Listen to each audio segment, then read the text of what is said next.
ನಮಸ್ಕಾರ. ಕಳೆದ 3 ದಿನಗಳ ಹಿಂದೆ ಕೋಲಾರ ಜಿಲ್ಲೆಯಾದ್ಯಂತ ವಿಶೇಷವಾಗಿ ಶ್ರೀನಿವಾಸಪುರ ತಾಲೂಕು ಈ ಭಾಗದಲ್ಲಿ ಬಿರುಗಾಳಿ ಸಮೇತ ಬಿದ್ದಂತಹ ಧಾರಾಕಾರ ಮಳೆಯಿಂದಾಗಿ ಮಾವಿನ ಫಸಲು ನೆಲಕ್ಕುರುಳಿ ಇವತ್ತು ಕೊಳೆತ ಪರಿಸ್ಥಿತಿಯಲ್ಲಿದೆ. ಈ ವಿಚಾರವಾಗಿ ಗೌರವಿತ ಜಿಲ್ಲಾಧಿಕಾರಿಗಳು ಕೂಡ ನಿನ್ನೆ ಭೇಟಿ ಮಾಡಿ ಚರ್ಚಿಸಿದ್ದೇನೆ.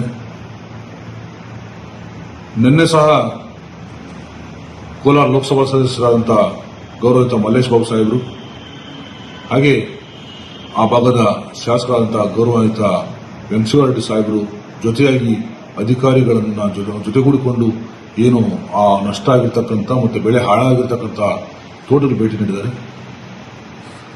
ಇವತ್ತು ನಾನು ಸರ್ಕಾರದಲ್ಲಿ ಮನವಿ ಮಾಡ್ತೇನೆ, ಹಾಗೆ ಜಿಲ್ಲಾಡಳಿತ, ತೋಟಗಾರಿಕಾ ಇಲಾಖೆ ಜಂಟಿಯಾಗಿ ಇವತ್ತು ಈ ಒಂದು ರೈತರ ಸಂಕಷ್ಟಕ್ಕೆ ಧಾವಿಸಬೇಕು. ಯಾವೆಲ್ಲ ರೈತರುಗಳಿಗೆ ಇವತ್ತು ಬೆಳೆ ಹಾಳಾಗಿದೆ ಆ ರೈತರಿಗೆ ಪರಿಹಾರ ನೀಡುವ ನಿಟ್ಟಿನಲ್ಲಿ ಕಾರ್ಯಪ್ರವೃತ್ತರಾಗಬೇಕು ಅಂತ ಕೂಡ ಮನವಿ ಮಾಡ್ತೇನೆ. ವಿಶೇಷವಾಗಿ ಏನು ಈ ಒಂದು ಬೆಳೆ ಸಣ್ಣ ರೈತರು, ಅತಿ ಸಣ್ಣ ರೈತರು, ಮಧ್ಯಮ ಗಾತ್ರದ ರೈತರು ಈ ಒಂದು ಬೆಳೆಗೆ ವರ್ಷ ಪೂರ್ತಿ ಅವಲಂಬಿತರಾಗಿದ್ದರು. ಇದರಿಂದ ಆರ್ಥಿಕ ನಷ್ಟ ಒಂದು ಕಡೆ, ಕಳೆದ ವರ್ಷ ಕೂಡ ಈ ಒಂದು ಬೆಳೆಗೆ ಒಳ್ಳೆ ಬೆಲೆ ಸಿಗದೆ ರೈತರು ಕೂಡ ಬಹಳ ಕಂಗಾಲಾಗಿದೆ.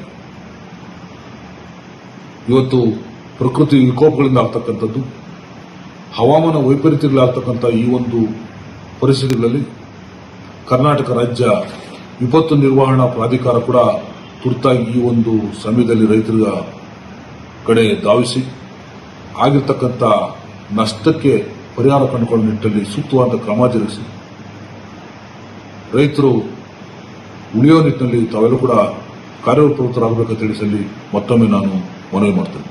ನಮಸ್ಕಾರ.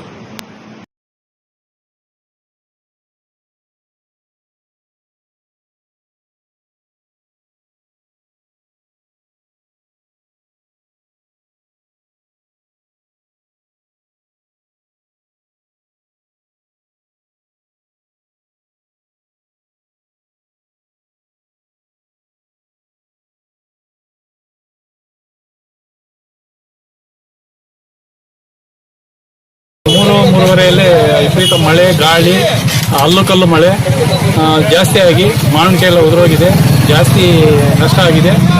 ಮೇಲಧಿಕಾರಿಗಳು ಬಂದು ಈ ನಷ್ಟವನ್ನು ನೋಡಿ ಅವರು ಈ ಪರಿಹಾರ ಮಾಡಿಕೊಡ್ಬೇಕಾಗಿ ನಾವು ವಿನಂತಿ ಮಾಡ್ಕೊಳ್ತಾ ಇದ್ದೀವಿ. ನಮ್ಮ ಹೆಸರಣ್ಣ? ನಾಗರಾಜ ರೆಡ್ಡಿ ಅಂತ.